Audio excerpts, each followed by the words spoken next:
de l'audiovisuel. Et son livre publié il y a quelques décennies qui s'appelait Médias et société est une sorte de bible à laquelle on se référence toujours après tant d'années. Aujourd'hui, il s'agit de la dernière œuvre de Francis Bâle, Le choc des incultures, où il dénonce les dangers que nous courons compte tenu de l'hyper-modernité qui pourrait faire des ravages du côté de la culture et de la culture spirituelle aussi. Bon, c'est Antoine Cassan qui va être le modérateur de cette session. Merci Francis. Merci Jacqueline.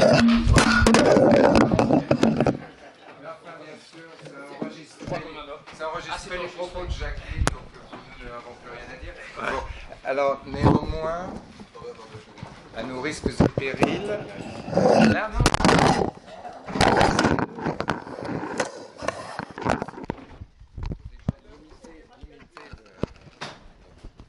Pour qu'on y ait une rallonge.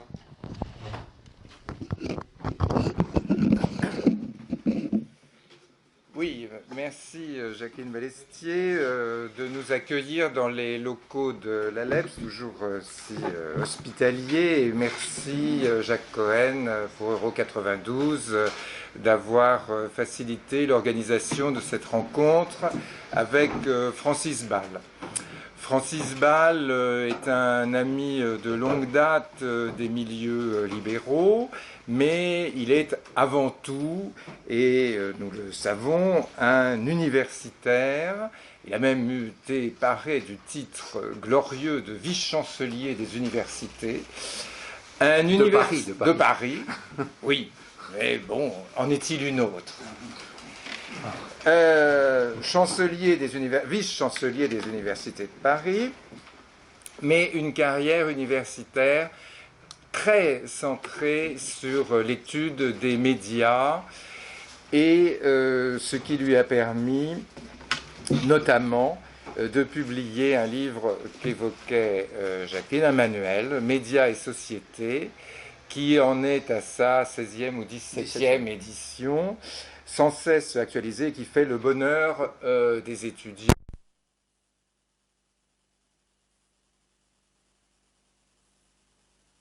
De l'Institut français de presse, que Francis Bâle a dirigé pendant de nombreuses années. Il a été également membre du CSA, c'est donc un praticien de cet univers. Il a eu à en juger, le mot peut-être un peu entre guillemets, compte tenu de l'autorité du CSA. On en reparlera éventuellement. Mais il n'y a pas que médias et sociétés, encore que ce soit très important. Il y a de très nombreux livres. Alors là, je dois dire que la page bibliographique, le livre qui nous occupe ce soir fait 140 pages, mais il faut déjà tenir compte de la page entière consacrée aux publications de Francis Bâle. Et notamment, évidemment, ce qui compte le plus dans la carrière, je crois, d'un auteur et d'un universitaire, le que sais-je. Voilà, c'est fondamental. Une fois qu'on a fait ça, on a déjà fait beaucoup. Mais il restait quand même à faire le choc des incultures. Alors le choc des incultures, je suis sûr que beaucoup d'entre vous, si vous n'avez pas lu la 4e de couverture, vous pensez que nous allons précisément parler des journalistes. Parce que ça paraît logique, quand le mot inculture survient, c'est le monde même des journalistes qui est en cause. Alors, pas du tout. Pour cela, je vous renvoie d'ailleurs à un livre récent qui vient de sortir, d'Irène Riocreux, La langue des médias, qui est paru courageusement chez Toucan, enfin courageuse éditeur en l'occurrence, parce que c'est pas avec un livre qui relève la culture des journalistes qu'on risque d'avoir beaucoup de presse. Mais enfin, encore une fois, ça c'est un domaine qui parfois recoupe le nôtre, mais qui n'est pas celui-là. Le choc des incultures, c'est le produit inattendu d'une histoire qui remonte... on va prendre une date, hein, c'est à peu près 1989, disons, c'est la chute du mur Et la concomitance qui est faite, car ce livre est une synthèse extrêmement brillante d'une période historique brève, mais qui déjà commence un peu à nous échapper, c'est le parallèle qui est fait entre la chute du mur et l'émergence des autoroutes de l'information. Disons, il y a eu 89, il y a eu 92, il y a le premier crack des internets et il y a 2001, le 11 septembre, et il y a 2005, avec l'arrivée des iPhones, on peut commencer à parler véritablement de l'hypermodernité. Et le fruit paradoxal de cette hypermodernité, c'est ce choc des incultures, c'est-à-dire à la fois des cultures qui disparaissent, qui sont véritablement broyées, nous allons bien sûr revenir là-dessus, et d'autres formes de culture qui apparaissent et qui sont probablement pas ce que l'on devrait appeler des cultures, mais peut-être des formes d'inconnaissance. Et de même qu'il y a des oxymores, comme M. Victor Orban en a forgé un en parlant des démocraties illibérales, nous avons donc des sociétés inculturelles, alors qu'elles devraient être frappées même par la culture, qui est le sceau même d'une société. Je vais donc passer la parole à Francis Ball en le remerciant une fois de plus de nous avoir consacré un peu de son temps ce soir et lui demander de nous expliquer le propos de son livre. Ensuite, comme nous le faisons à chaque fois, je poserai quelques questions, puis naturellement, vous lui poserez toutes les questions que vous souhaitez. Bien, merci de ces deux présentations. Après des présentations aussi bienveillantes, évidemment, je ne peux que vous décevoir. C'est évident. Et après la présentation que vous avez faite à l'instant, je n'ai pratiquement plus rien à dire. Alors, bon. Pourquoi ce livre, effectivement, sur le choc des incultures, après avoir, pendant des années, observé les médias, plaidé la cause de la liberté pour les médias, ce qui n'est pas une mince affaire, et après aussi, et c'est peut-être la raison pour laquelle j'ai décidé d'écrire ce petit essai de 140 pages moins quelques-unes, qu'il a bien voulu mentionner, face aussi à au déclin de l'école et au déclin des universités dont je souffre évidemment et dont nous souffrons tous. Alors, vous avez parlé d'histoire, c'est vrai que les historiens vont s'interroger pour savoir si le XXIe siècle a commencé avec la chute du mur de Berlin, 1989 ou 1991, ou avec la destruction des tours jumelles du 11 septembre 2001. Et puis, je me suis dit que ces deux dates, au fond, n'étaient pas les bonnes, pour la bonne et simple raison qu'elles mettaient un terme à des utopies qui ont été immédiatement dissipées par le 11 septembre, les utopies sur lesquelles on a vécu, et les libéraux aussi ont vécu à la fin du siècle dernier.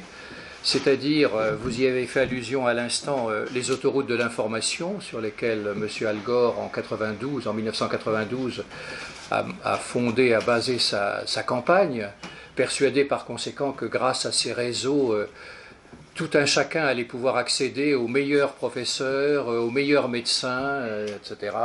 Les autoroutes de l'information par conséquent comme solution à tous nos maux. Puis la fin de l'histoire, revisitée par un Américain franco-japonais qui avait revisité par conséquent la célèbre formule de Hegel, la fin de l'histoire, c'est-à-dire l'idée selon laquelle tout le monde, tous les pays allaient se convertir à la démocratie libérale et à ses vertus.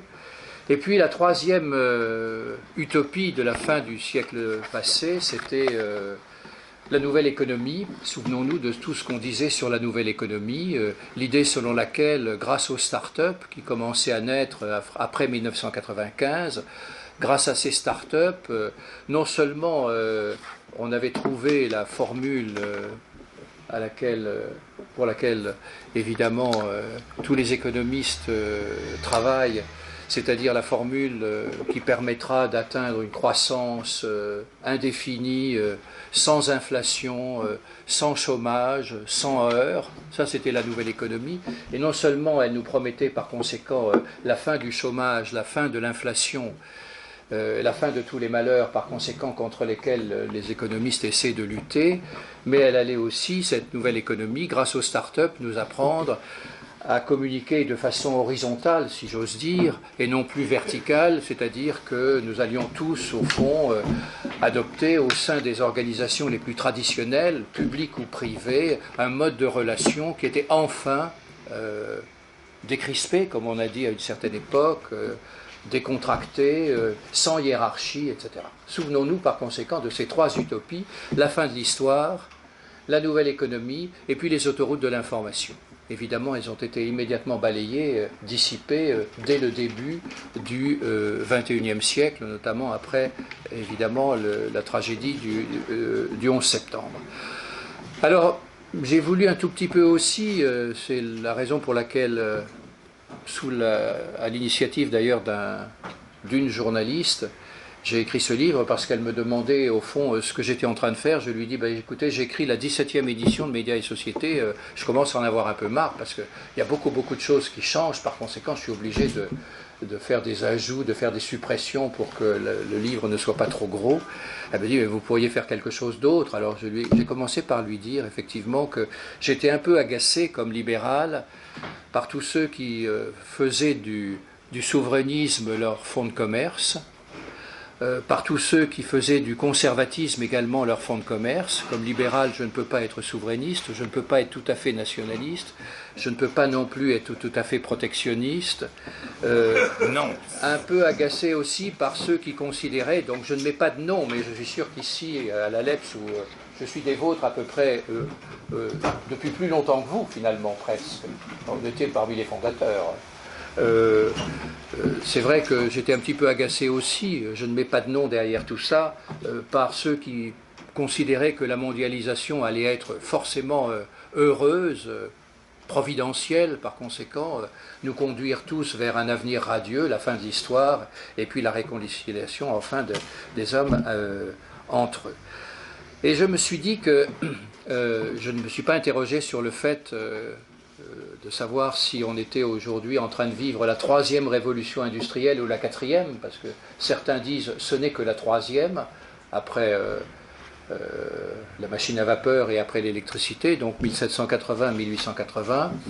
Certains disent à partir de 1990, avec Internet, on est entré, grâce au numérique, dans la troisième révolution industrielle, et puis maintenant on commence à se dire il y en a peut-être une quatrième. Alors je ne sais pas si nous sommes dans la troisième ou dans la quatrième, mais enfin, et c'est le début de ma réflexion, si vous m'y autorisez, je me suis dit qu'il y avait quand même deux événements tout à fait considérables, dont la coïncidence dans le temps nous introduisait dans quelque chose d'autre, dans un autre monde. C'est vrai qu'on a un peu l'impression de vivre une rupture à la faveur de deux événements qui ont conjugué leurs effets et qui se sont d'ailleurs renforcés réciproquement. C'est d'un côté évidemment la mondialisation économique qu'il faut faire partir de 1991. On retrouvait enfin un marché planétaire qui avait été interrompu en 1917 par la révolution soviétique, où le monde avait été divisé en deux. Là, tout d'un coup, on entrait par conséquent dans un marché dont on pouvait considérer qu'il devenait global, comme on dit aux États-Unis. Et puis l'autre événement, c'est évidemment la révolution numérique, qui a commencé avec l'ordinateur, qui a remplacé la machine à écrire, et qui aujourd'hui nous conduit vers des plateformes numériques comme Uber, comme Airbnb, toutes ces Blablacar, toutes ces plateformes numériques qui ont des capitalisations boursières colossales, puisque Uber, ça fait plus que General Motors, plus que les plus grandes des sociétés américaines, plus qu'IBM en tout cas. Et donc je me suis dit qu'effectivement, on ne pouvait pas rendre compte de ce qui se passait dans notre société aujourd'hui si on ne prenait pas en considération la conjonction de ces deux événements. Qui se sont renforcés encore une fois réciproquement, parce que les réseaux internationaux n'ont pu se développer que parce qu'on envisageait d'avoir un marché global, et le marché global évidemment profitait, lui, dans ses modes de production, dans ses modes de distribution, dans ses modes de promotion, aussi dans sa publicité, de la multiplication des réseaux et notamment d'Internet, puisqu'aujourd'hui n'importe quel petit commerçant peut faire un site et obtenir par conséquent accès au monde entier. Alors, pourquoi j'ai été aussi un petit peu agacé? Parce que j'entendais les formules comme nous entrons dans un monde post-national. Les nations, elles résistent quand même un peu. Dans un monde post-industriel, on se rend compte qu'il faut quand même un petit peu réindustrialiser, parce qu'à force de dire que nous n'allions vivre qu'avec des services, que nous allions concevoir, avoir des boutiques de design, et puis qu'évidemment ces imbéciles de Chinois allaient être notre usine, et ces autres imbéciles d'Indiens allaient être notre back-office, évidemment on se rend compte qu'à force de s'être désindustrialisé, nous en subissons aujourd'hui le contre-coup. Donc on ne peut pas ne pas être agacé par ceux qui parlent d'un monde post-national. On ne peut pas ne pas être irrité par ceux qui pensent que nous entrons dans un monde post-industriel, post-moderne. Je ne sais pas très bien ce que ça veut dire, sauf qu'on ne sait pas très bien où on va, donc on dit que c'est post, quoi. Évidemment, c'est la facilité, on ajoute un préfixe quand on ne sait pas désigner les choses. Alors je me suis dit qu'au contraire, peut-être que ces deux événements, la mondialisation économique et la révolution numérique, nous avaient en quelque sorte dopé la modernité, c'est-à-dire que nous étions beaucoup plus dans une espèce d'hyper-modernité que je vais essayer de caractériser par le fait que jusqu'à présent nous vivions tous au confluent de plusieurs cultures, la culture scientifico-technique, la culture des médias globaux, des médias qui font qu'on lit les mêmes livres, on regarde les mêmes films, on écoute les mêmes chansons à Tokyo, à New York ou à Paris. Nous avons aussi la culture du lieu où on est né, que nous emportons à la semelle de nos souliers, où que nous allions et quoi que nous fassions. Et puis il y a la culture au sens classique du terme, c'est-à-dire les humanités, l'histoire, la philosophie, les arts et la littérature, la culture au sens, j'allais dire parisien, mais pas du tout, au sens classique, au sens usuel, la culture légitime. Et je me suis dit qu'au fond, ces quatre composantes de la culture, sous le choc de la mondialisation économique, sous le choc de la révolution numérique, ces quatre cultures, elles voguaient chacune de leur côté, et on avait un peu l'impression qu'elles entraient en compétition l'une avec l'autre, et entrant en compétition l'une avec l'autre, elles étaient tentées chacune de faire de la surenchère. C'est vrai que, à regarder les choses d'un peu loin, mais je ne vais pas être trop long parce que sinon il n'y aura pas de questions, à regarder les choses d'un peu loin, on a l'impression que depuis précisément 2005, ça c'était véritablement l'essor du web, l'essor de la toile, et 2015, c'est-à-dire l'essor de la mobilité, l'essor des plateformes numériques, on a un peu l'impression que la mondialisation économique et le numérique ont leurs gagnants et leurs perdants. Les gagnants, c'est incontestablement la culture scientifico-technique. Qu'on le veuille ou non, tout le monde reconnaît les bienfaits de cette culture scientifico-technique qui remonte évidemment à la Renaissance, qui a été développée avec la révolution industrielle et qui aujourd'hui connaît des succès éclatants. Plus personne ne dénonce, sauf quelques attardés qui dénoncent, qui plaident pour la décroissance, mais il y en a quand même de moins en moins, qui dénoncent les méfaits de la culture scientifico-technique. Elle en a, mais je veux dire, les progrès de la technique sont là déjà pour résoudre ces difficultés. Donc la culture scientifico-technique, incontestablement, elle a été dopée, elle a été boostée, comme on dit aujourd'hui, pardon. Vous le pardonnerez? Oui. D'accord, même ici. Alors c'est très bien. Parce que booster, en général, les étudiants comprennent mieux que doper. Quand ils disent doper, ils se disent qu'est-ce qu'il doit penser à son shampoing matinal. Et donc, peut-être à son sportif incontestablement, le numérique et les marchés globaux ont dopé la culture scientifico-technique. dans le monde entier par cercle concentrique. Partie évidemment de l'Europe, partie des États-Unis, et aujourd'hui se propageant dans le monde entier à une vitesse quand même incontestable. Puis il y a un autre gagnant dans cette époque. L'autre culture qui fait figure de grand gagnant, c'est la culture médiatique. Car quand même, Internet a permis une propagation dans le monde entier d'une culture mainstream, d'une culture moyenne, le Titanic, les blockbusters, les musiques qui sont faites pour atteindre le plus grand monde, le plus grand nombre de gens, le maximum de consommation, le maximum de communication. Donc cette culture médiatique, elle a quand même été dopée d'abord, c'est vrai, par les satellites qui ont ignoré les frontières. Mais aujourd'hui, avec Internet, c'est vraiment démultiplié. Donc voilà les deux gagnants de l'époque que nous vivons, sous le double règne de marchés globaux et de plateformes numériques, Netflix, etc. Puis il y a deux perdants, toujours des perdants, quand il y a compétition, quand il y a concurrence, il y a forcément des gagnants et il y a forcément des perdants. Alors le premier perdant, c'est la culture, si j'ose dire, régionale, la culture du lieu où on est né, la culture, j'allais dire, populaire, la culture patriotique, celle qui fait que une espèce d'impensé qui m'a été inculquée sans même que j'en ai conscience, sauf que je n'en prends conscience qu'au contact des autres cultures. Il suffit de... Moi, j'ai été prof de philo en Algérie, j'avais 23 ans, j'ai pris conscience de ce qu'était la culture française. Après, les États-Unis, évidemment, c'est un autre choc. On ne prend conscience de son identité culturelle, pour parler un peu journalistiquement parlant, pardonnez-moi, vous l'avez été un peu, journaliste. Vous l'êtes encore un peu, non? Donc, je peux me permettre.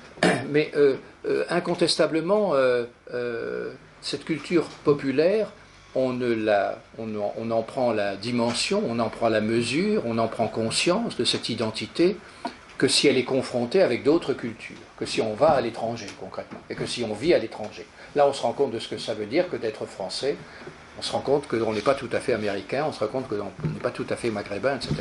Donc ces cultures régionales, ces cultures populaires, ces cultures qu'observent finalement les ethnologues, appelons-les ethnocultures ou sociocultures, comme vous voudrez, au sens, j'allais dire anglais du terme, au sens de l'anthropologie britannique et américaine, cette culture, elle fait figure quand même de grands perdants, mais elle fait de la résistance. On ne s'en était pas rendu compte à la fin du XXe siècle, lorsqu'on pensait par conséquent que c'était décidément la fin de l'histoire, que nous allions tous vivre dans une même culture, qu'on allait tous vivre sous le rouleau compresseur, oui, pardon, merci, c'est des 8 heures du soir, des États-Unis, etc. C'est vrai que les ères de civilisation, ça, on le constate tous les jours, font de la résistance. Les cultures régionales font de la résistance. C'est pas forcément fâcheux, pas du tout fâcheux. Pourquoi c'est pas fâcheux? Parce que ces cultures régionales, le fait qu'il y ait une culture indienne, une culture chinoise, une culture nord-américaine, une culture sud-américaine, etc., j'insiste pas, c'est fâcheux parce qu'elles sont le terreau d'autres cultures, d'une autre culture, qui elle est la culture au sens classique, c'est-à-dire une culture qui est légitime. C'est la culture des philosophes, c'est la culture des romanciers, c'est la culture des artistes, c'est la culture des historiens, c'est-à-dire tout ce qu'on appelle en gros les humanités. Et c'est vrai que les humanités souffrent aujourd'hui beaucoup de la culture mainstream, du fait que la culture scientifico-technique gagne du terrain. Je vais en donner un exemple très simple. Il suffit de comparer les programmes des grandes écoles en France il y a 40 ans à ce qu'elles sont aujourd'hui. Les humanités, comme on dit, les humanités ont dégringolé de façon magistrale. Et les professeurs, je ne parle pas seulement des professeurs de grec ou de latin, bien entendu, ne me caricaturez pas, parce que sinon je risquerais effectivement, si j'en parlais, de me caricaturer moi-même. Mais les professeurs d'histoire, les professeurs de philosophie, ceux qui enseignent les arts plastiques, disent de temps en temps à quoi je sers. On ne cesse de réduire mes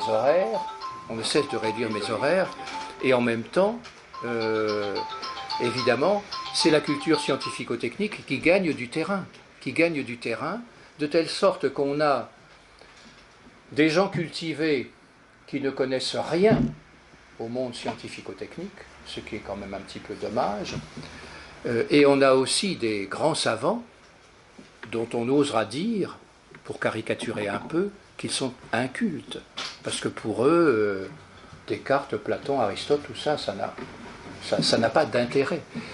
Si vous comparez aussi les programmes de Polytechnique il y a 40 ans et aujourd'hui, les programmes de Centrale ou les programmes des écoles de commerce, alors là, n'en parlons pas. Sciences Po, n'en parlons plus. Les humanités ont disparu.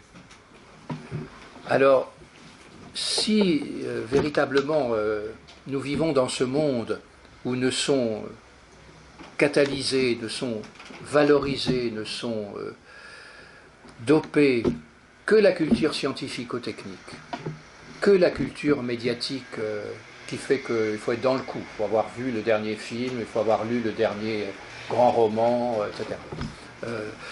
Et dans un monde où les cultures particulières, les cultures régionales et les humanités qui en sont l'excellence, parce que en général les humanités ne sont guère que l'expression sublimée en quelque sorte de ces cultures régionales. Madame Bovary, elle ne pouvait exister que sur le terreau de la France bourgeoise du XIXe siècle où les femmes s'ennuyaient et où par conséquent elles pensaient à autre chose qu'à leur mari. Enfin bon, bref. Cela dit, elle a atteint évidemment une vertu, une valeur universelle. Les grandes œuvres transcendent évidemment les frontières, mais elles portent toujours la marque d'une culture particulière. Alors, quand il y a compétition, il y a des gagnants, il y a des perdants, mais qui dit compétition, qui dit concurrence, dit aussi que chacun des compétiteurs va faire de la surenchère. Chacun des compétiteurs va faire de la surenchère, et je tombe sur mes incultures. Parce que concrètement, les représentants des sciences et des techniques, qui ont le vent en poupe, qui eux ne rasent pas les murs comme les professeurs de grec ou de latin, ou les historiens ou les philosophes. Ces professeurs de sciences et techniques, évidemment, ils vont jusqu'à... ils passent par le progressisme, l'idée selon laquelle, par conséquent, par les sciences et les techniques, on résoudra tous les problèmes, et ils vont, dans leur folie la plus grande, jusqu'au transhumanisme. C'est-à-dire jusqu'à ce que les plus grandes entreprises qui incarnent aujourd'hui le monde moderne, vers lesquelles se tournent les étudiants les plus valeureux et les plus ardents, je pense à Google, évidemment, Google recrute avec beaucoup d'argent ceux qui sont les gourous aujourd'hui du transhumanisme. Là, on a quand même une dérive. Du progressisme, Baudelaire disait déjà que c'était l'idéologie des imbéciles. Bon, ne voir de salut que dans le progrès des sciences et des techniques, je ne suis pas contre les sciences et les techniques, bien entendu, mais ne voir de salut que dans les sciences et les techniques, c'est oublier ce que nous avons tous appris, science sans conscience, etc. Bon, connaissance sans sagesse, enfin je ne vais pas développer tous les slogans que vous connaissez aussi bien que moi. C'est quand même l'une des dérives à laquelle nous assistons aujourd'hui. Ça, c'est la première des incultures. C'est-à-dire des savants, des scientifiques, des ingénieurs, des grands techniciens, des grands gestionnaires d'entreprises qui sont totalement incultes au sens classique du terme. Parce que l'école ne leur a pas appris, évidemment, certains rudiments de ce qu'on appelle quand même encore la culture. Alors ceux qui ne vivent que de la culture médiatique, alors ceux-là sont dans le coup. Ils sont modernes, absolument modernes, disait Rimbaud. Oui, mais il y a un contresens sur ce qu'il voulait dire. Parce que absolument moderne, c'est-à-dire ceux qui véritablement considèrent que vous êtes le dernier des pignoufs si vous n'avez pas vu le dernier roman dont tout le monde parle à Paris, à Tokyo ou à New York, si vous n'avez pas vu le dernier blockbuster dont on ne peut pas ne pas parler. Alors ceux-là, évidemment, ce sont les ultra-conformistes, ce sont ceux qui ne vivent que de l'air du temps, qui veulent toujours être dans le coup, qui veulent toujours être à la mode, pas seulement la mode vestimentaire, malheureusement, la mode intellectuelle aussi, ce qui est plus grave, la mode vestimentaire c'est quand même moins grave. Ce sont au fond les idiots utiles de Lénine. Ceux qui sont propagandables à souhait, c'est-à-dire que vous pouvez leur faire avaler n'importe quoi, parce que pour être dans le coup, évidemment, il faut absolument lire le dernier économiste dont on parle aux États-Unis, qui n'est pas encensé, je crois, à la LEPS, qui a refusé la Légion d'honneur. Ben, voyez le style, quoi. Bon. Alors ça, ce sont les idiots utiles, mais c'est de la chair à canon quand même. Alors, la dérive de ceux qui ne rêvent que qui sont, comment dirais-je, qui se désolent de voir que la culture de leur terroir disparaît.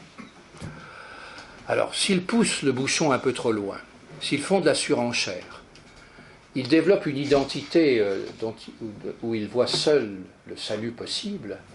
Alors ça devient les ultra-corses, les ultra-bretons.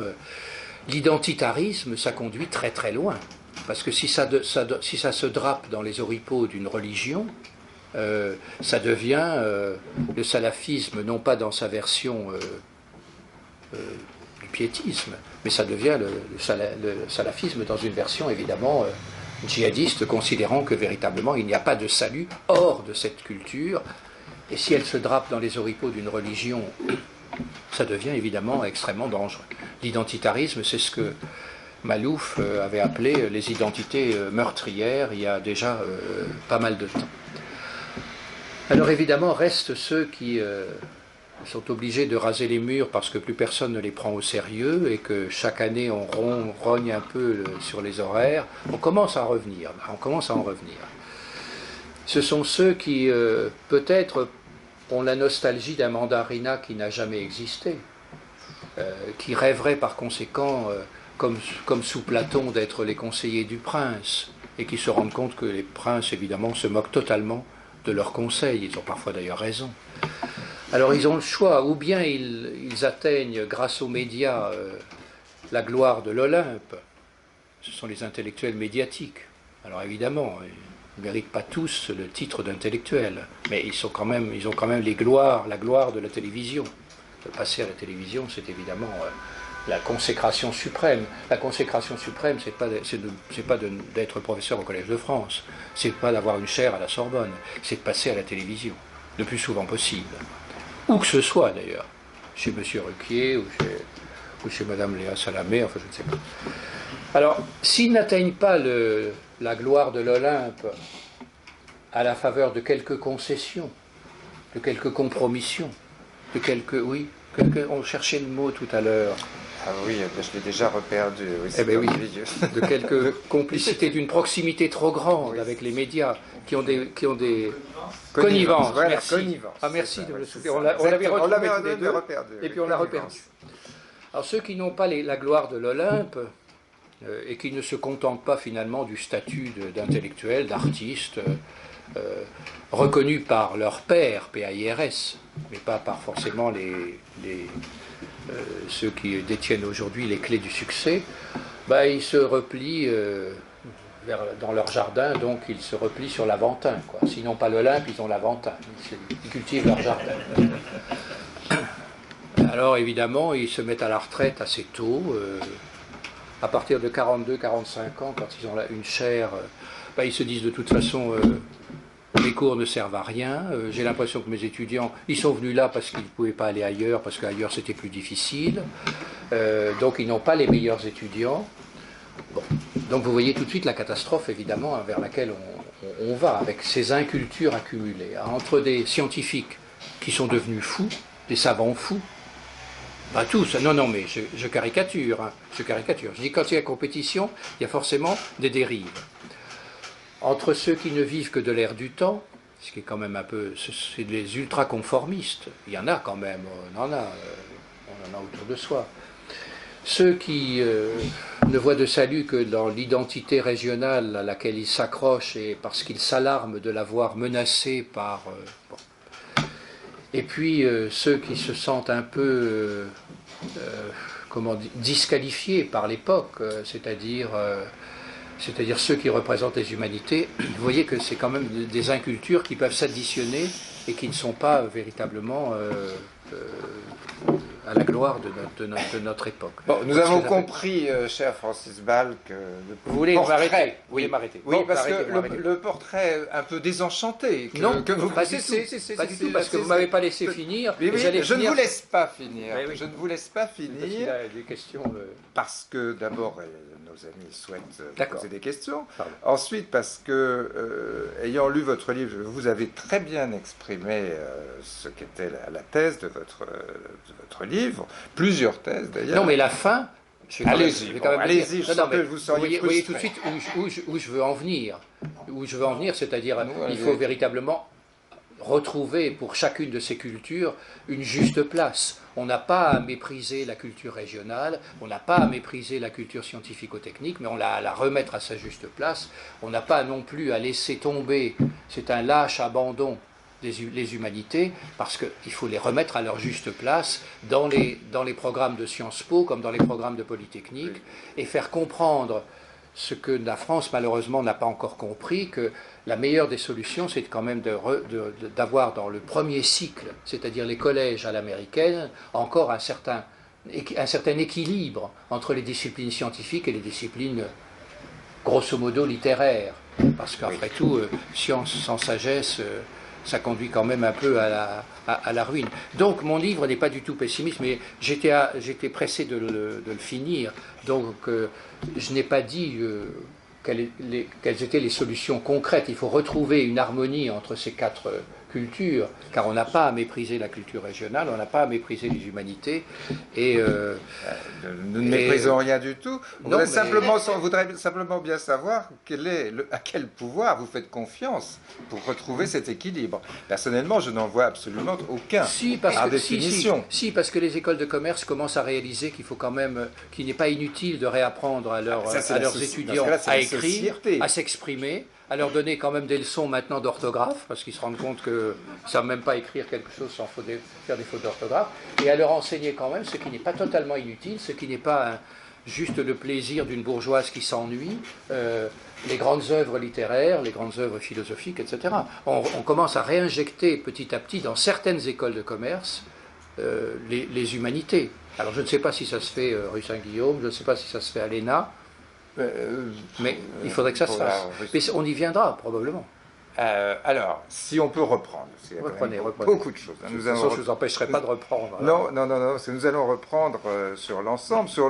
Je crois qu'il y a deux grandes parties dans ce que vous avez dit sur lesquelles nous pouvons discuter. Bon, une première, ce qui est tout simplement que on vous suit sur le portrait que vous faites des cultures gagnantes, enfin des gagnants plus exactement, des gagnants et des perdants. Mais vos perdants, les cultures populaires, ce portrait-là, on aurait pu le faire en 1988 et en 1900 tout court. Quelle est la différence? Vous dites les cultures populaires sont perdantes, mais les mouvements qui le craignaient, qui le dénonçaient, on les a toujours entendus. Ce n'est qu'une déploration depuis le début des temps, depuis Platon. Ça n'a jamais cessé. On n'a jamais cessé de se plaindre de cette perte. Et pourtant, on voit bien qu'il y a sans cesse, comme vous l'avez dit d'ailleurs, une réinvention. Simplement, ce que je ne vois pas très bien dans ce domaine, c'est qu'est-ce que l'hypermodernité, pour reprendre votre expression, est venue véritablement changer de nature. Non, elle a changé l'échelle éventuellement, encore qu'elle leur a donné aussi à ces mêmes cultures une seconde chance. Vous dites, je dis osé, vous dites, il y a, dans la société actuelle, nous avons, par tous les phénomènes qui se sont accumulés, nous avons ces gens qui sont des faux savants parce qu'ils ont intégré une culture mondiale, ils lisent le livre qu'il faut avoir lu mondialement, etc. Mais ça, c'est Madame Verdurin. Elle aussi, on l'a toujours connue. Les gens qui sont à la mode, mais ils ont toujours été là. Ils étaient chez La Bruyère. Ils auraient eu un clavier, ils n'auraient pas changé d'un iota. Ils ne sont pas nouveaux. Et encore une fois, Internet a la différence. Et disons plus globalement, la numérisation a offert aux humanités, à la high culture des Anglais, une chance absolument extraordinaire d'appropriation. La numérisation de millions de volumes de bibliothèques, la bibliothèque du Congrès entier, immédiatement disponible. Quand est-ce que ça a été possible dans l'histoire de l'humanité? Oui, ça. mais qui l'est conçu? Vous, si vous voulez le faire. Oui. Et si vous ne voulez pas Oui, le faire, mais c'est votre perte à vous. Oui, mais... Avant, vous étiez obligé pouvez- de faire une demande, Non, mais- etc. oui. C'était un enfer. Non, mais sur ces commodités, on ne peut que Mais tomber ces commodités d'accord. sont un changement Non. de civilisation Ah oui, non, en non. gain. Oui, oui, tout à fait. Tout à fait. Mais cela dit, la culture scientifico-technique a gagné quand même en crédit, en tous les sens du terme, en dimension, en propagation, en force et en attrait, quelque chose que nous n'avions pas connu avant le début du XXIe siècle. La culture médiatique.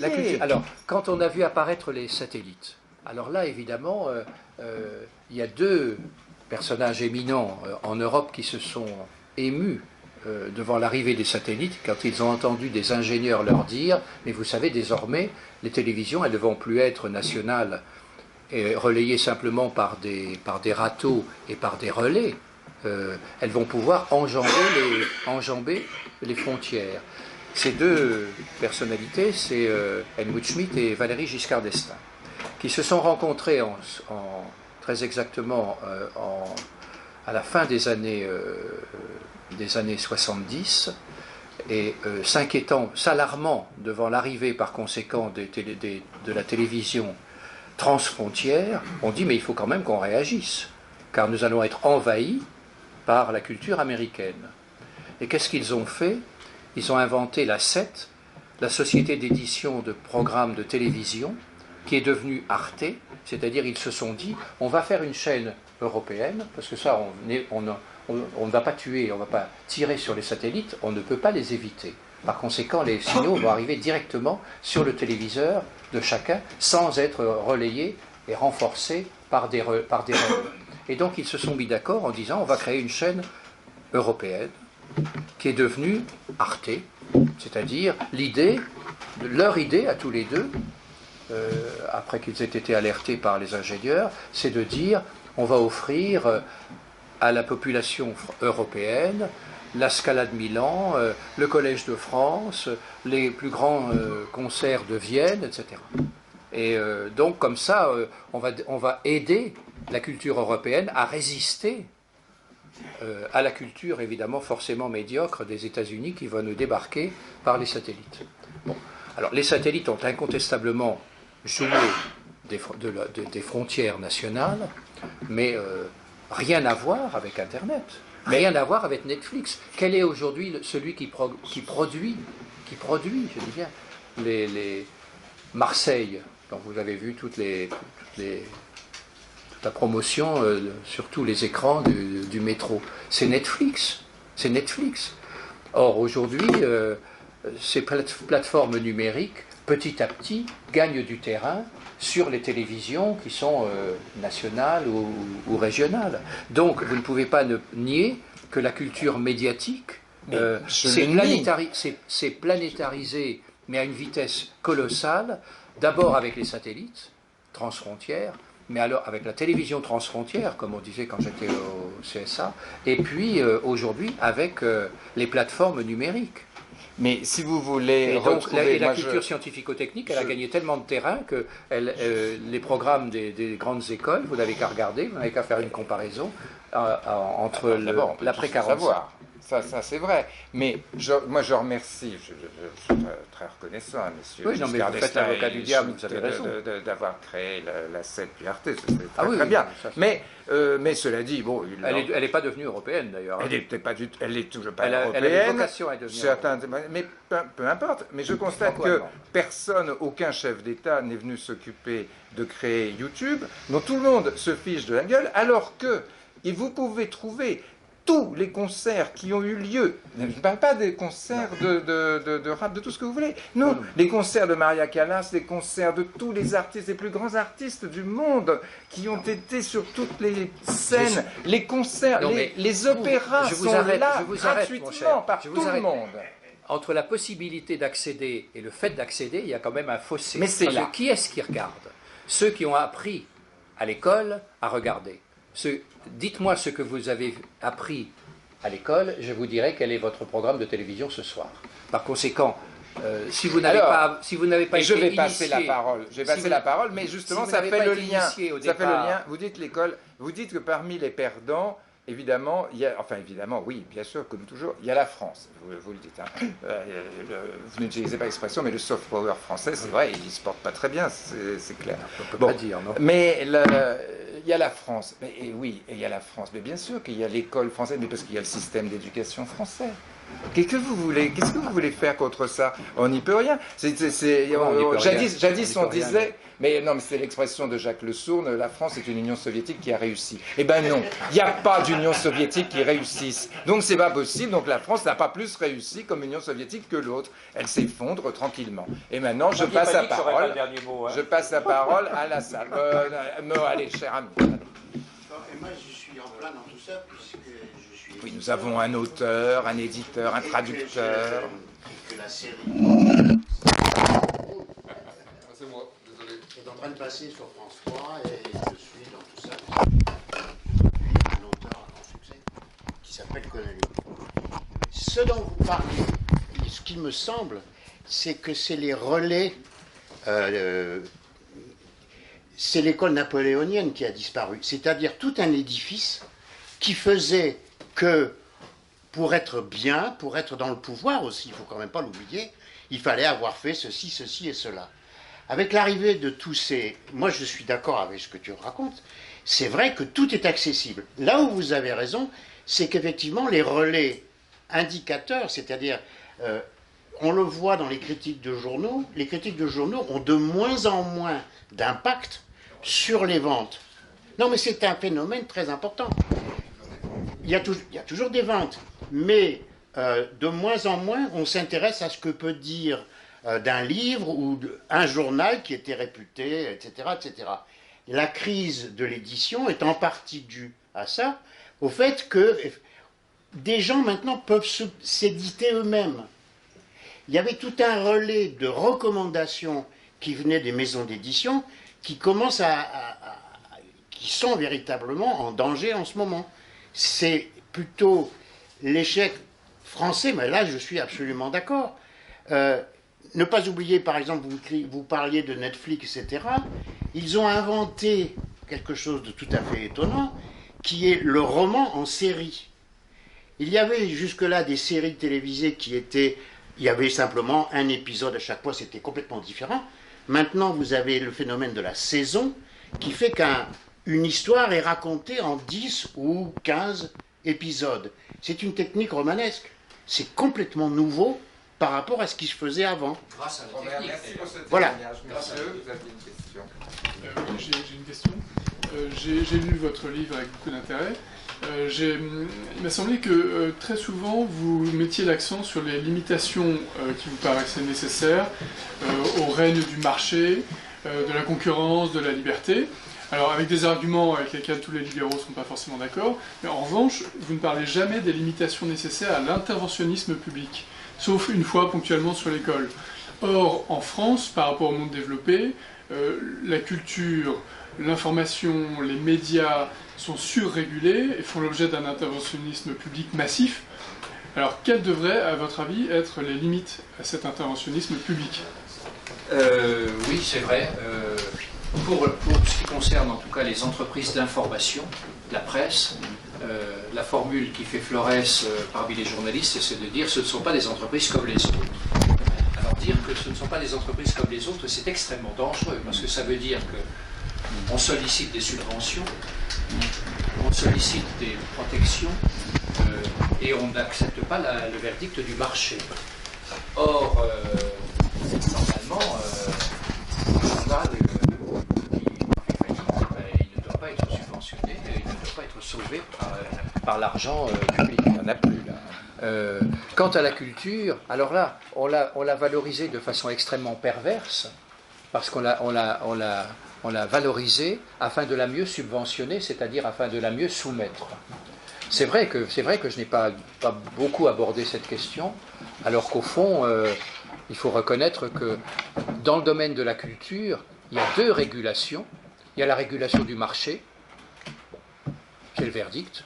Le dernier mot doit être à celui qui lit, après tout, le roman, à les lecteurs. Et puis il y a le verdict de la critique. Bon.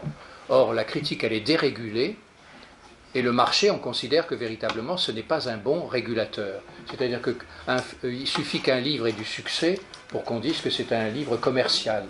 Quand on dit d'un film qu'il est commercial, ça veut dire qu'il a eu du succès. Évidemment, ce sont les auteurs qui, eux, n'ont pas de succès, qui qualifient de commercial un film dont ils sont jaloux et qui lui permettra par conséquent d'aller solliciter au nom de la défense de la diversité culturelle des subsides. Je ne vois pas pourquoi, concrètement, nous aurions à subventionner des productions culturelles. Les productions culturelles, elles ne sont régulées que par le marché dans une démocratie. Le dernier mot, c'est la concurrence et c'est le marché. Et puis régulées aussi par les critiques. Les critiques, s'ils font bien leur métier, ils ont le droit de dire « ce film a du succès, mais c'est un AV ». Comme ça. Bon. Ce film n'a pas de succès, mais c'est un chef-d'œuvre. Leurs critères ne sont pas les mêmes. Qui juge? Quand on parle de la qualité, la qualité, ça veut dire quoi? Est-ce que c'est la sanction du marché? Est-ce que ce sont les réalisateurs entre eux qui se cooptent pour se distribuer des subventions, comme on le fait assez souvent dans les officines de la rue de Lubeck pour le cinéma, au nom de la défense de la culture française? Ou est-ce que ce sont des critiques qui sont suffisamment indépendants, pas trop de connivence avec les réalisateurs, parce que sinon, évidemment, s'ils sont trop proches, ils ne vont pas pouvoir dire du mal de ceux dont ils estiment être les copains ou qu'ils ont reçus à déjeuner ou à dîner. Ils doivent avoir des critères à eux, qui sont les critères de qualité, dont ils détiennent eux-mêmes les clés. Or ça, oui, mais la critique s'est effondrée, c'est vrai, vous avez raison. Mais en même temps, on considère que le marché n'est pas le bon régulateur. Alors c'est vrai que j'ai pas assez, c'est vrai que, et pourtant Dieu sait si. Mais est-ce que vous j'aime pas du tout pourriez... l'expression quatrième pouvoir. L'expression quatrième pouvoir est extrêmement dangereuse. Qu'est-ce que ça veut dire? Ça veut dire concrètement, si j'ose dire, mais il faut être complètement idiot pour parler du quatrième pouvoir. Sauf à vouloir se glorifier soi-même. Pourquoi? Il s'expose au risque simplement de se faire organiser comme s'il s'agissait d'un pouvoir d'État. L'exécutif, le législatif sont régulés, sont organisés par la Constitution.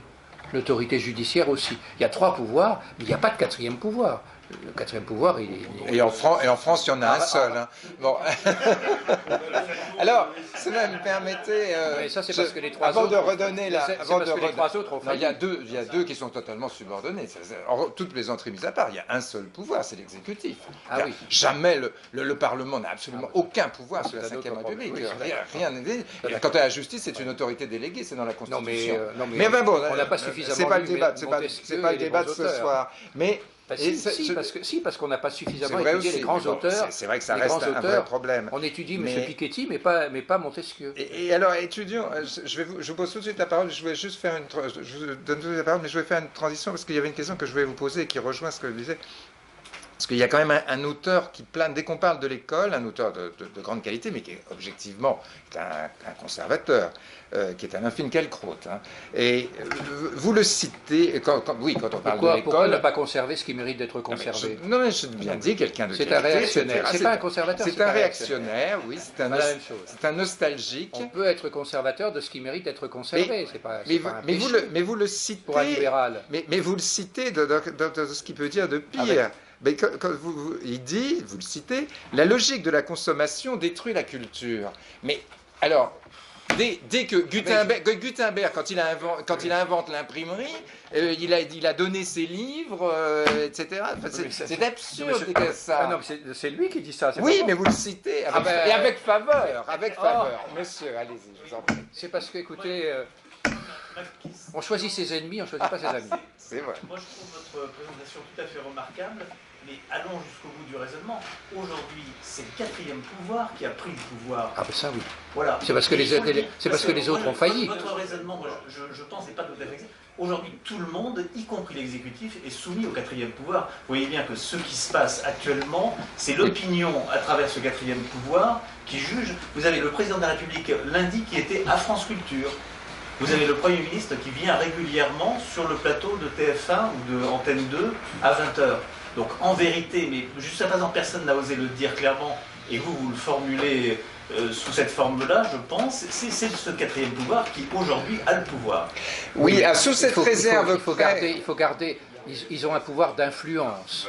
C'est pas un pouvoir au sens classique du terme. Le pouvoir, c'est véritablement le pouvoir de contraindre. Le pouvoir de contraindre, c'est la loi, et c'est le bras armé de la loi. Et c'est l'autorité judiciaire. Ils ont dit en majorité que le mandat de François Hollande est quasiment terminé. Ben, ils le disent depuis un oui, certain temps. Mais si... Vous n'avez plus un journaliste qui le défende véritablement. Ah ben ça c'est la loi des... Après avoir léché, voilà. il lâche et on lâche. C'est la loi des 3 ailes. Monsieur, allez-y. Dans les années 80, on voit que la presse de droite a été interdite par ce quatrième pouvoir et plus exactement par un mélange du monde de la publicité et puis des hommes de médias indépendants. On retrouve les 3 autres. Mais concernant le monde de la publicité, dans les années 80, au tout début des années 80, eh bien, les journalistes du Figaro, trop de droite, ont été remerciés par ordre du monde de la publicité, et forcément à baisser pavillon. À la fin des années 80, les rhinocéros ont été éliminés par demande de la régie publicitaire sous pression du monde de la publicité. Au milieu des années 80, Magazine Hebdo qui s'était monté justement avec les transfuges du Figaro du début des années 80, eh bien, a dépassé largement les objectifs de lectorat qui assuraient normalement un fonctionnement équilibré du business plan, et Magazine Hebdo a dû baisser pavillon et fermer parce que les publicistes ont décrété que ce journal devait mourir. Voilà, donc en fait aujourd'hui on a effectivement c'est un pouvoir qui ont une telle puissance sur l'information et la culture qu'ils obéissent totalement le jeu démocratique, qui constitue véritablement le pouvoir par une mouvance qui est totalement différente de la population en train de penser. Où à la fin, la population finit par les suivre, d'ailleurs, parce que imbibée, et les hommes politiques finissent par suivre la population, et donc c'est ces gens-là. Mais en fait, ce milieu-là, contrairement à ce qu'on pourrait penser, qui est théoriquement un milieu de l'argent, de la publicité, on pourrait imaginer naïvement que ce serait un milieu de droite ou très vers l'autre, mais non, pas du tout. C'est des gens qui sont souvent de gauche, ou même fortement d'extrême gauche. D'ancien 68. Oui, mais indépendamment de la publicité, il y a toutes les aides à la presse et qui sont décidées quand même par le pouvoir politique lui-même, qui en fixe les montants et qui donne quand même la manière d'exister. Et il faut d'ailleurs signaler à ce jour que le grand gagnant, c'est le Figaro. Donc, bon. C'est l'humanité aussi, parce que l'humanité... Alors, au nombre de lecteurs, oui, c'est l'humanité qui reste qui triomphe. Il pourrait ne plus... Oui. On passe à un échange horizontal et non plus vertical. Aujourd'hui, pourquoi y a-t-il une résurgence de tout un tas de variantes de droite, y compris des libéraux, alors on vient de dire qu'ils sont pas impérativement de droite, mais qu'ils sont quand même très largement en pratique. Concrètement, aujourd'hui, Internet a permis effectivement ces échanges et permis des résurgences qui font que le monde médiatique extraordinairement biaisé dont nous avons hérité issu du XXIe siècle se retrouve débordé.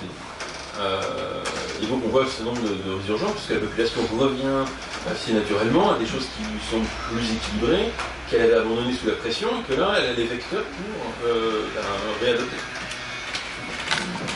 Heureusement qu'il y a effectivement eu ces espaces de liberté d'expression qui sont nés sur Internet, vous avez tout à fait raison, Atlantico, etc., enfin, et d'autres.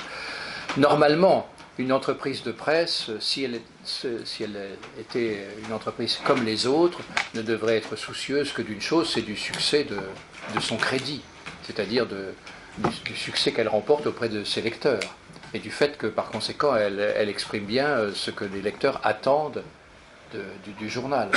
Le drame, c'est qu'effectivement, en France, les journaux ont été souvent conçus comme des outils d'influence par des gens qui n'ont pas le souci forcément du journalisme professionnel, et ils perdent sur tous les tableaux, parce que d'un côté, ils n'ont pas, à travers les journalistes, l'influence qu'ils rêveraient d'avoir, et en n'ayant pas l'influence qu'ils rêveraient d'avoir, et étant donné qu'ils sont soupçonnés de faire de leur journal un outil d'influence, que ce soit Dassault ou autre, évidemment, ils perdent en crédibilité.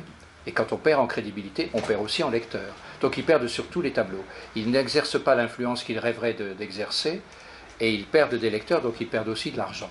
Et au bout d'un certain temps, évidemment, l'entreprise de presse veut dire normalement, c'est une entreprise comme les autres, la seule sanction, c'est la sanction du marché. Et puis c'est tout. Et donc, si véritablement il a fallu attendre des espaces de liberté comme les sites d'information auxquels vous faites allusion, c'est parce que simplement la presse ne remplit pas sa mission. Pourquoi en France, un journal qui fait bien ses fins de mois, c'est le Canard enchaîné? C'est quand même bizarre. Le Canard enchaîné n'a pas d'équivalent dans le monde anglo-saxon. Il n'y a pas de journal, parce que simplement il révèle des choses que les autres ne révèlent pas. Tout. Donc ils disent des choses, effectivement, ils tirent un peu d'un côté et pas de l'autre. Mais ils tirent quand même de tous les côtés. Et d'ailleurs, c'est enchaîné, n'est pas neutre, mais il sculpte le paysage. Donc il tape sur certaines personnes de droite, certaines personnes de gauche, mais c'est pas une... Ça, c'est un effet de mode. Un effet de mode. Un effet de mode. Monsieur, je vous en prie. Une question qui me vient en vous écoutant, pourquoi les journalistes acceptent-ils de la publicité? Si leur business model fait qu'avec l'audience, ils vivent... Il y a des journaux qui n'acceptent pas. Hein. Pourquoi de la publicité? Et auquel cas, les publicitaires, s'ils veulent rentrer, demanderont humblement le droit de rentrer. Maintenant, si...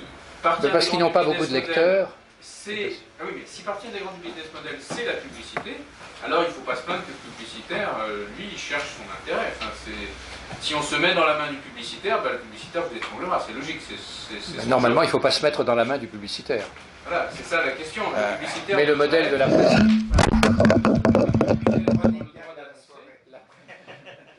Ce qui permettrait d'être libre... C'est une atteinte à la liberté d'expression.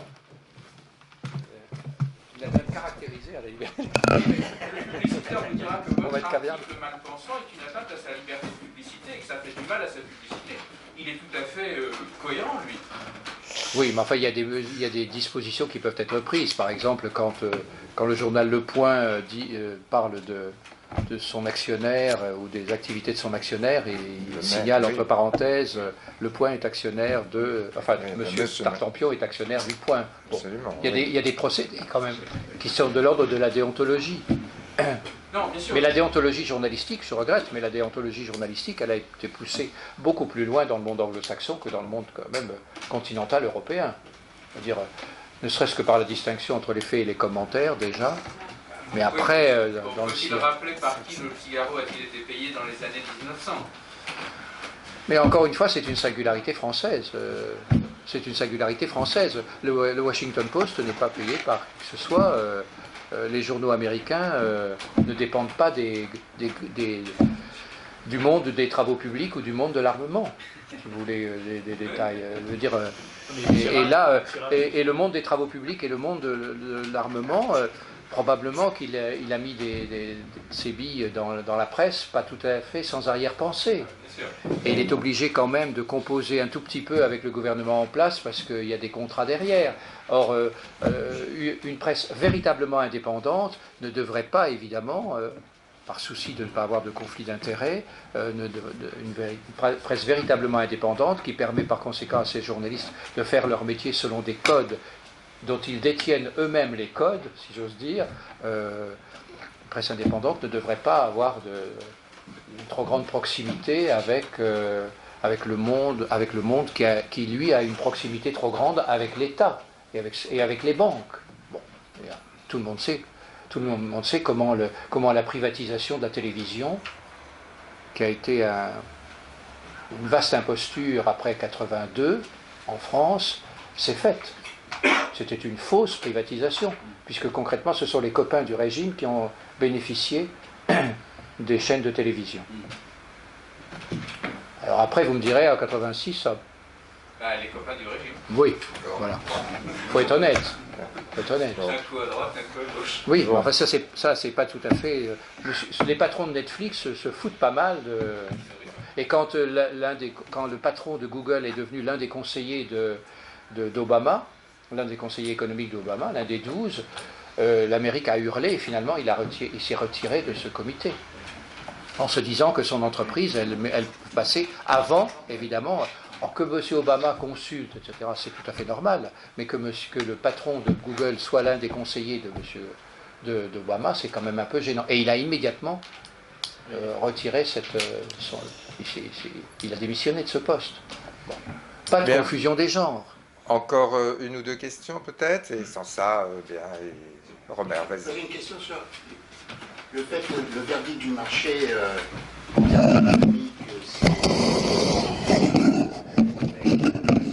simplement une maison d'édition, elle doit économiquement fonctionner, et et moi je suis toujours opposé en ce qui me concerne aux aides de l'État, parce que les aides de l'État, il y a du papier collant, c'est évident, oui. Mais une maison d'édition... J'aime bien l'expression, je vais la reprendre. Oui, non, c'est une traduction de l'anglais. Bon, il y a ça, mais une maison d'édition doit être libre de publier ce qu'elle veut. Elle peut d'un côté essayer de chercher, et c'est ce qu'elles font, à chercher une solution économique, c'est-à-dire que ça fonctionne, mais aussi pour publier des choses dont on sait parfaitement qu'elles ne se vendront pas. Il y a des films qui sont produits dans les mêmes conditions. Oui, enfin, l'organisation économique du cinéma... Oui, c'est compliqué. C'est pas pareil par rapport à l'édition. Oui, L'édition bénéficie très très peu des aides publiques, il faut bien le dire, c'est une vérité incontestable. Et puis, il y a une dernière question, c'est le fait qu'aux États-Unis, le deuxième amendement stipule qu'on peut dire n'importe quoi. C'est obligatoire, c'est partout. Vous allez à Washington, c'est sur le mur. C'est le premier. Oui, c'est le premier. Oui, c'est le premier amendement. C'est le premier amendement. Oui, mais enfin les tribunaux, c'est-à-dire c'est de la jurisprudence, c'est pas de la loi. C'est par la loi qu'on a limité la liberté d'expression en Europe continentale et notamment en France. Ce sont les tribunaux qui font ce travail, c'est-à-dire que l'injure, la diffamation, etc., elle est durement sanctionnée par les tribunaux sans qu'il y ait eu par la loi une définition de ce qu'est l'injure ou de ce qu'est la diffamation aux États-Unis. Oui. Les tribunaux sont très très sévères vis-à-vis des atteintes à la vie privée, vis-à-vis de la diffamation, vis-à-vis de l'injure. En France, on a des définitions. Alors évidemment, si on considère que la loi peut définir ce qu'est l'atteinte à la vie privée, pourquoi pas, mais c'est difficile de définir ce qu'est vaut mieux laisser ça à la jurisprudence et à la sagesse des tribunaux. Il y a une dernière chose que je voulais dire à propos de ce que vous disiez, c'est combien il y a eu de navets au sens individuel de ce qu'on aime ou on n'aime pas, qui ont été publiés au XIXe siècle, au XXe siècle, et qu'est-ce qu'il en reste? Le fait qu'on parle de grande littérature, en fait, c'est ce qui reste de tout un tas de bouquins qui ont été publiés, qui ont disparu de la circulation. Les siècles font la sélection. Mais bien sûr. Les siècles font la sélection. Ça, on produit de plus en plus, mais on excelle dans le pire et dans le meilleur. Comme avant. Mais Jacques, vous vouliez... S'il vous plaît, vous avez constaté, vous avez tout à fait raison de parler donc, de l'effet pervers de l'intervention de l'État par les subventions et par la fiscalité. Et aujourd'hui, on a aussi un effet qui peut être extrêmement dangereux lorsqu'on constate que des groupes industriels rachètent des médias presse. Et la raison, bon, je vais être un tout petit peu technique et fiscale, mais derrière, il y a tout un enjeu industriel, c'est-à-dire que toute la presse a un taux de TVA qui est le taux le plus réduit à 2,5%. Oui. Donc, ce qui permettra à ces groupes industriels d'essayer de faire passer une grande partie de leurs produits avec ce taux de TVA-là, donc en diminuant leur prix, en ayant des avantages fiscaux. Donc ça aussi, et ils ont aussi quelques idées derrière la tête. C'est ce qui me permet, en tant qu'abonné d'SFR, d'avoir Libération gratuitement voilà, tous les matins. Ben oui, c'est vrai. Oui, depuis un mois, oui. Grâce à cet avantage sur la TVA. Bon. Mais je pense que les responsables de SFR sont des entrepreneurs, et par conséquent, ce qu'ils cherchent, c'est véritablement oui, mais ça, c'est... Non, mais ça, ils cherchent le plus grand confort d'un journaliste, c'est que simplement son patron ne regarde qu'une chose, c'est la fin du mois. Oui, est-ce qu'il a engrangé suffisamment d'argent pour permettre à des journalistes de faire leur travail convenablement? Dès lors qu'un patron de presse s'occupe qu'un actionnaire s'occupe du contenu, c'est foutu. C'est foutu parce que ça se sait, les journalistes sont empêchés de faire leur travail, et les lecteurs vont évidemment tourner le dos, quand ils le sauront par les journalistes qui vont s'empresser de le dire. Je vous propose que c'est sur cette perspective joyeuse, somme toute, que nous terminions, que nous remercions une fois encore Francis Ball de nous avoir consacré ce temps et ces perspectives très lumineuses. Merci. Merci. Merci bien. Merci de vos Eh questions. bien, c'est la dernière rencontre de l'année, je crois. Non, non. Alors annonçons la prochaine, Jacques. Pour les personnes qui seraient intéressées, Oui, donc, le plus important. On peut se procurer le livre. peut vous le dédicacer. Nous organiserons une dernière rencontre avant les vacances. Ah bah oui, bien sûr. Avec Madame Patricia Comin sur son livre sur l'ordo-libéralisme allemand. D'accord. Elle sera Oula. organisée fin juin, probablement le dernier mercredi du mois de juin. Parfait. Le dernier mercredi de juin. Oui. Eh bien, retenons déjà ce dernier mercredi de juin. À titre d'information, bien que l'information a dû commencer à circuler, n'oubliez pas la réunion du 7 juin avec Oui. M. Hervé Mariton, donc dans le cadre... Alors, c'est un autre cadre, effectivement, mais la LEPS a décidé de passer sur le crible, Sur le crible. les candidats libéraux à la primaire, et pour le moment, il y a un candidat, en tout cas qui se dit libéral, ça c'est vrai, c'est M.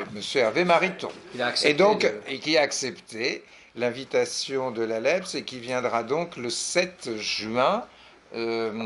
Alors l'adresse, Jacqueline, vous avez... La maison des Mines, rue Saint-Jacques. Rue Saint-Jacques à 19h. Vous serez les bienvenus.